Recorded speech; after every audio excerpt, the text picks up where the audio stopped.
My dear students and respected viewers, Assalamu alaikum. Welcome you all from Paksha Ideal College online class. I think all of you are well by the grace of the Almighty. On the other hand, I am just fine. My dear students, this is Muhammad Tariqul Islam, lecturer in English, Paksha Ideal College, Sharsha Joshor. Dear students, today I will discuss sentence connector and it would be class number 5. I think all of you are well prepared with your educational materials. So let's get started. সুপ্রিয় শিক্ষার্থী বন্ধু, আমরা গত ক্লাসে অর্থাৎ আমরা চতুর্থ ক্লাসে 40 নম্বর নিয়ম পর্যন্ত আলোচনা করেছিলাম। আজকে আমরা 41 নম্বর নিয়ম থেকে আলোচনা শুরু করব।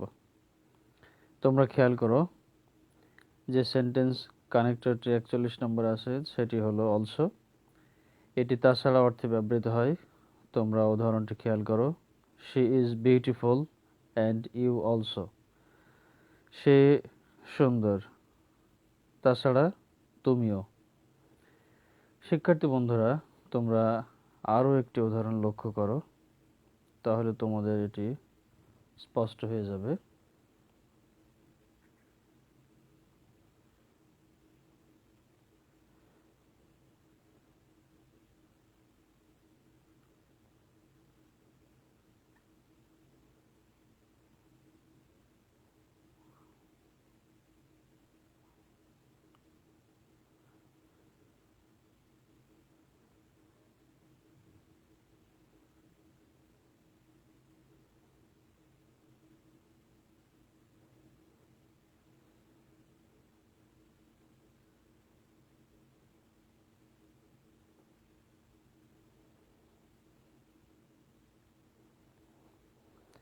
শিক্ষার্থী বন্ধুরা, তোমরা 2 নম্বর উদাহরণটি এখানে লক্ষ্য করো।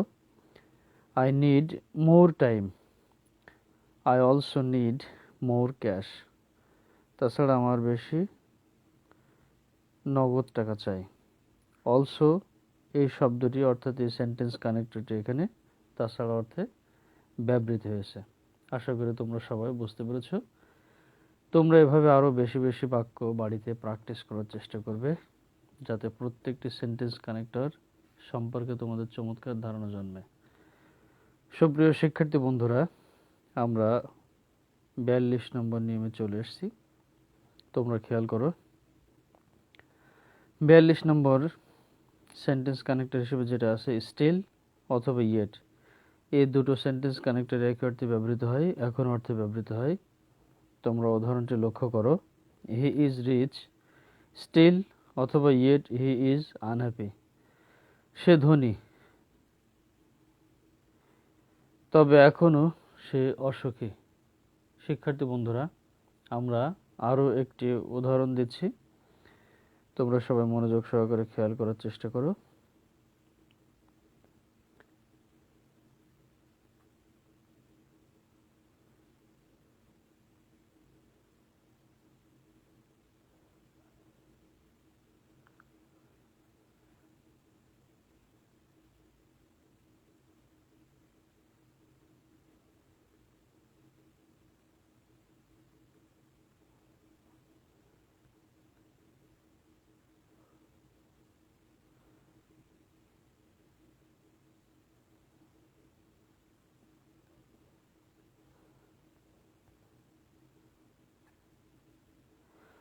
শিক্ষার্থী বন্ধুরা, তোমরা 2 নম্বর উদাহরণটি লক্ষ্য করো, ইট ইজ আ স্মল কার। এটি একটি ছোট গাড়ি। Yet it is very spacious. এখনও বা তবুও এটি খুবই প্রশস্ত। শিক্ষার্থী বন্ধুরা, আশা করি তোমরা স্টিল এবং ইয়েটের ব্যবহার সেন্টেন্স কানেক্টর হিসেবে যেটা এখানে উল্লেখ করা হয়েছে তোমরা ভালোভাবে বুঝতে পেরেছ। শিক্ষার্থী বন্ধুরা, আমরা পরবর্তী নিয়মে চলে যাচ্ছি। পরবর্তী নিয়ম 43 নম্বর। এখানে অনেকগুলি বিকল্প আছে সেন্টেন্স কানেক্টরের। লক্ষ্য করো, ইন স্পাইট অফ, এর বিকল্প হিসেবে আমরা ডিসপাইটও ব্যবহার করতে পারি, আবার নেভারদিলেসও ব্যবহার করতে পারি, ননদিলেস ব্যবহার করতে পারি, নট উইথ স্ট্যান্ডিংয়ে ব্যবহার করতে পারি, নেভার দো ব্যবহার করতে পারি। এখানে উল্লেখিত সব কয়টি সেন্টেন্স কানেক্টর একটি আরেকটির বিকল্প হিসেবে ব্যবহার করা যেতে পারে। শিক্ষার্থী বন্ধুরা, এই সেন্টেন্স কানেক্টরগুলির অর্থ সত্ত্বেও বা তবুও। সত্ত্বেও বা তবুও অর্থে 43 নম্বরের যতগুলো সেন্টেন্স কানেক্টর উল্লেখ করা হয়েছে সবগুলি একটি আরেকটির বিকল্প হিসেবে তোমরা ব্যবহার করতে পারো, এবং এই বিকল্প হিসেবে যেটি ব্যবহার করো না কেন শূন্যস্থানে উপযুক্ত অর্থ পূরণ হলেই তোমাদের শূন্যস্থানটি সুন্দরভাবে অর্থপূর্ণভাবে ফিল আপ করা হয়ে যাবে। শিক্ষার্থী বন্ধুরা, তোমরা উদাহরণটি লক্ষ্য করো। Number 1, in spite of poverty he is unhappy. In spite of poverty he is happy. দারিদ্র্য সত্ত্বেও সে সুখী। দারিদ্র্য সত্ত্বেও সে সুখী। তোমরা আরও একটি উদাহরণ লক্ষ্য করো শিক্ষার্থী বন্ধুরা, ভালোভাবে বোঝার জন্য।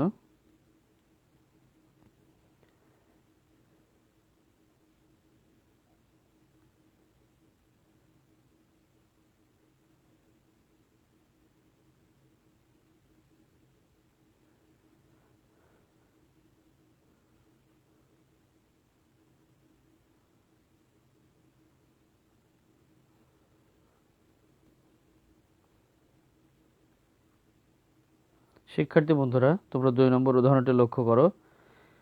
এখানে বলা হচ্ছে ইন স্পাইট অফ রেইন, বৃষ্টি সত্ত্বেও আই ওয়েন্ট আউট, আমি বাইরে গিয়েছিলাম। শিক্ষার্থী বন্ধুরা, আমরা আগেই বলেছি যে উপরের যে কয়েকটি বিকল্প উপস্থাপন করা রয়েছে প্রত্যেকটির পরিবর্তে আমরা উপরের যে কোনো একটা বিকল্প হিসেবে শূন্যস্থানে বসালে সেটি উপযুক্তভাবেই শূন্যস্থানটাকে ফিল আপ করবে এবং সঠিক অর্থ প্রদান করবে। লক্ষ্য করো, আমরা ইন স্পাইটের উপরে পরিবর্তে যদি এখানে ডেসপাইট বসাই, despite rain I went out, বৃষ্টি সত্ত্বেও আমি বাইরে গিয়েছিলাম। শিক্ষার্থী বন্ধুরা, তোমরা একটি বিষয় লক্ষ্য করো, ইন স্পাইটের পরে অফ প্রিপোজিশনটা বসে থাকে, কিন্তু ডেসপাইট মানেও ইন স্পাইট অফের মতো সত্য অর্থে ব্যবহৃত হয়েছে। ডিসপাইটের পরে কখনোই প্রিপোজিশন অফ বসে না। ইন স্পাইট অফের বিকল্প হিসেবে শুধুমাত্র ডিসপাইট বসে থাকে। আমরা ডিসপাইট ব্যতীত nevertheless, nonetheless, notwithstanding, never though এগুলো যদি এখানে বসাই তাহলে আমাদের শূন্যস্থানটি উপযুক্তভাবে ফিল আপ করা হয়ে যাবে। শিক্ষার্থী বন্ধুরা, আশা করি তোমরা 43 নম্বর নিয়মটিও ভালোভাবে বুঝতে পেরেছ। আমরা এখন পরবর্তী নিয়মের দিকে চলে যাচ্ছি। তোমরা খেয়াল করো, আমরা 44 নম্বর নিয়মে চলে এসেছি। এটি হচ্ছে not only dot dot but also, কেবল এটা নয় ওটা অর্থে ব্যবহৃত হয়। শিক্ষার্থী বন্ধুরা, not only dot dot but also, কেবল এটা নয় ওটাও এই রকম অর্থে ব্যবহৃত হয়ে থাকে। তোমরা উদাহরণটি লক্ষ্য করো, not only he but also his brother went there. কেবল সে নয় তার ভাইও সেখানে গিয়েছিল। তাহলে not only he but also his brother went there, এই সেন্টেন্স কানেক্টরটি একটি পেয়ার কনজাংশন এবং এটি উপযুক্তভাবে বাক্যে ব্যবহৃত হয়েছে এবং সঠিক অর্থ প্রদান করতে সক্ষম হয়েছে। শিক্ষার্থী বন্ধুরা, এরকম আরও একটি উদাহরণ আমরা এখানে উপস্থাপন করব যাতে তোমরা আরও ভালোভাবে বুঝতে পারো। তোমরা উদাহরণটি লক্ষ্য করো।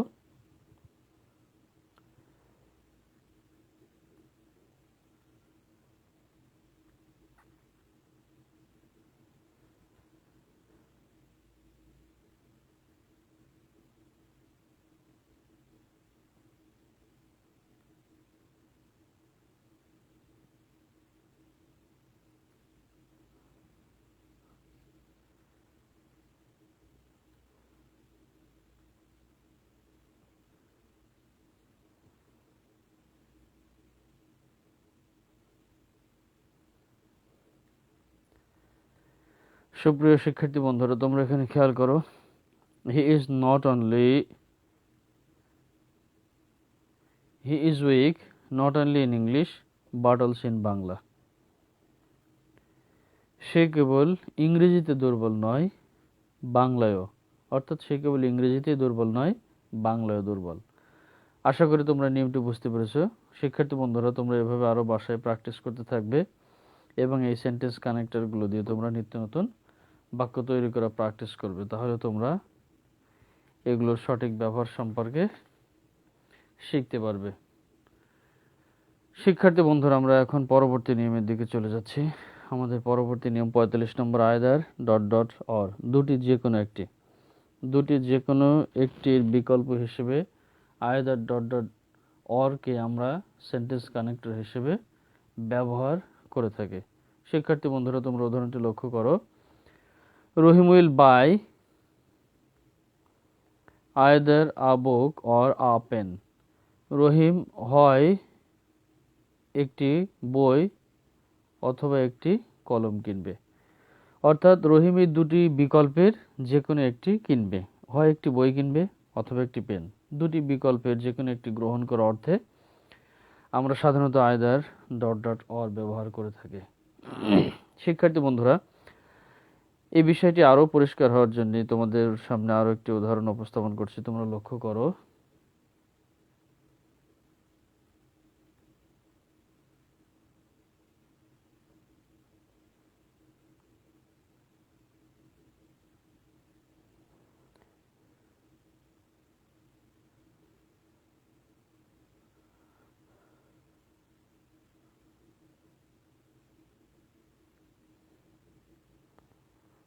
শিক্ষার্থী বন্ধুরা, তোমরা খেয়াল করে এখানে আয়দার ডট ডট অর এর ব্যবহার। আয়দার work here or go away, হয় এখানে কাজ করো অথবা চলে যাও।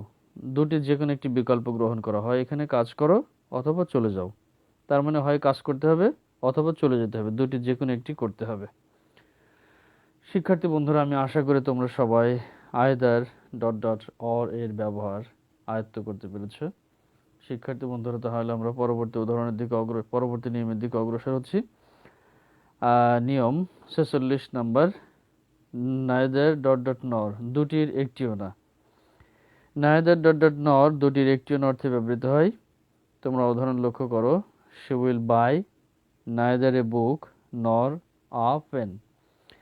সে না একটি বই কিনবে না একটি কলম কিনবে। অর্থাৎ সে একটি বইও কিনবে না, কলমও কিনবে না। দুটি বিকল্পের একটিও গ্রহণ না করা অর্থে নাইদার ডট ডট নর ব্যবহার করা হয়। শিক্ষার্থী বন্ধুরা, তোমরা যাতে আরও চমৎকারভাবে বুঝতে পারো সেজন্য তোমাদের সামনে আরও একটি উদাহরণ উপস্থাপন করছি। তোমরা সবাই মনোযোগ সহকারে খেয়াল করো।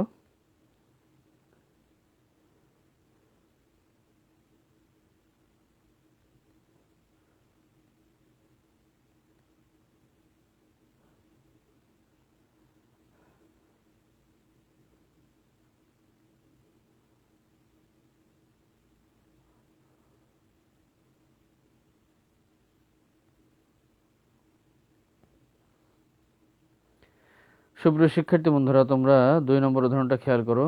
শি উইল নাইদার সিং নর dance. She will neither Singh নর ড্যান্স, সে গানও গাবে না, সে নাচবেও না। অর্থাৎ গান গাওয়া এবং নাচা এই দুটি বিকল্পের একটিও সে গ্রহণ করবে না। সুতরাং তোমরা বুঝতে পারছো যে নাইদার ডট ডট নর দুটির একটিও না অর্থে ব্যবহৃত হয়ে থাকে। দুটি বিকল্পের একটিও গ্রহণ না করা অর্থে নাইদার ডট ডট নর ব্যবহার করা হয়ে থাকে। সুপ্রিয় শিক্ষার্থী বন্ধু, তোমরা পরবর্তী নিয়মে চলে এসো।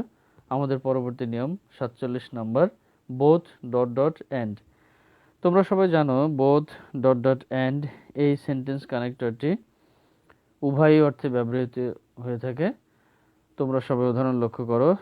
Both Rahim and Karim have done it. Both Rahim and Karim have done it. Rahim এবং করিম উভয়ই এটি করেছে।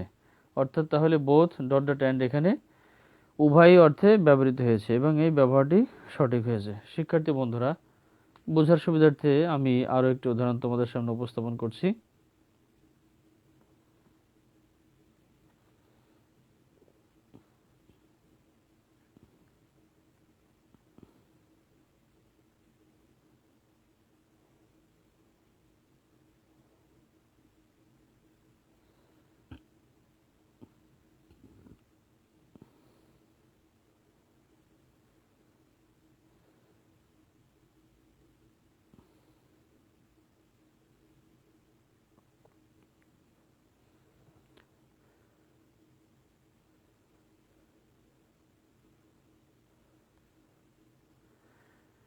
সুপ্রিয় শিক্ষার্থী বন্ধুরা, তোমরা খেয়াল করো 2 নম্বর উদাহরণ। রহিম drank both Coca-Cola and 7 Up. Rahim Coca-Cola এবং 7 Up দুটেই পান করেছিল। তাহলে এখানে বোথ ডট ডট অ্যান্ড উভয়ই অর্থে ব্যবহৃত হয়েছে। শিক্ষার্থী বন্ধুরা, আশা করি তোমরা সবাই বুঝতে পেরেছ। এখন আমি পরবর্তী নিয়মে চলে যাচ্ছি। 48 নম্বর নিয়মটি তোমরা খেয়াল করো। নো সুনার ডট ডট দেন, এর বিকল্প হিসেবে হতে পারে হার্ডলি ডট ডট হোয়েন, অথবা হতে পারে স্কার্সলি ডট ডট হোয়েন, অথবা হতে পারে barely dot dot then.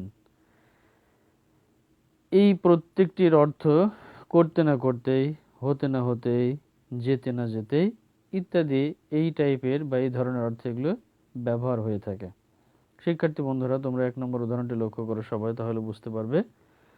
No sooner had I reached the school then it began to rain. আমি স্কুলে পৌঁছতে না পৌঁছতেই বৃষ্টি শুরু হলো। তাহলে কোনো কিছু করতে না করতেই আরেকটি কাজ শুরু হয়ে গেল, এরকম অর্থে no sooner dot dot then, hardly dot dot when, scarcely dot dot when, অথবা বিয়ারলি ডট ডট দেন। করতে না করতেই, হতে না হতেই, যেতে না যেতেই, উঠতে না উঠতেই, পড়তে না পড়তেই, ঘুমোতে না ঘুমোতেই এই ধরনের অর্থে ব্যবহৃত হয়ে থাকে। শিক্ষার্থী বন্ধুরা, তোমাদেরকে আরও ভালোভাবে বোঝার জন্য আমি আর একটি উদাহরণ তোমাদের সামনে উপস্থাপন করছি। তোমরা সবাই মনোযোগ সহকারে খেয়াল করার চেষ্টা করো।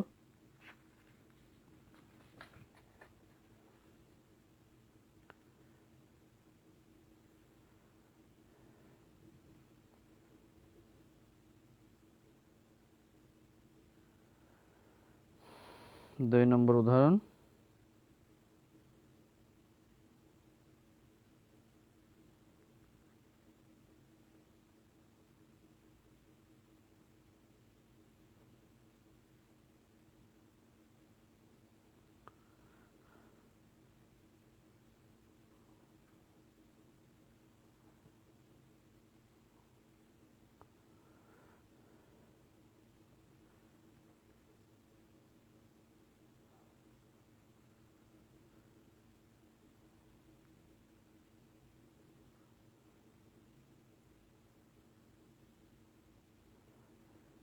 শিক্ষার্থী বন্ধুরা, তোমরা 2 নম্বর উদাহরণটা এখানে খেয়াল করো।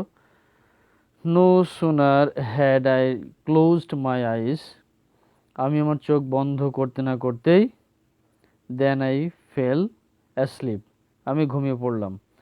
আমি চোখ বন্ধ করতে না করতেই আমি ঘুমিয়ে পড়লাম। আশা করি তোমরা 48 নম্বর নিয়মটি সবাই বুঝতে পেরেছ।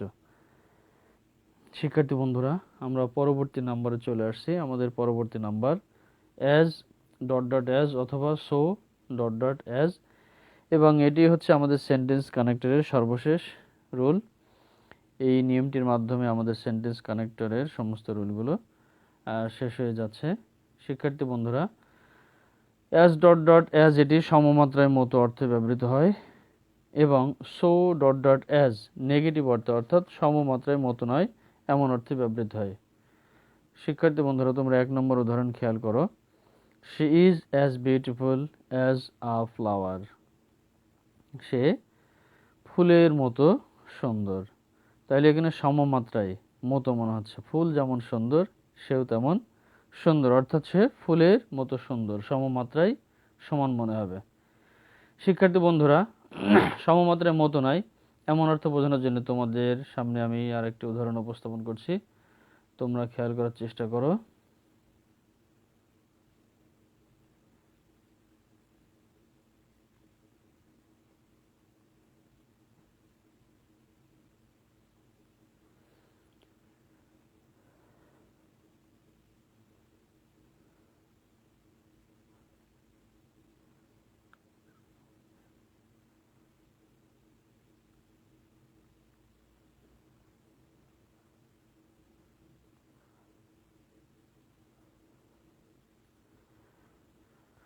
শিক্ষার্থী বন্ধুরা, তোমরা 2 নম্বর উদাহরণটি লক্ষ্য করো।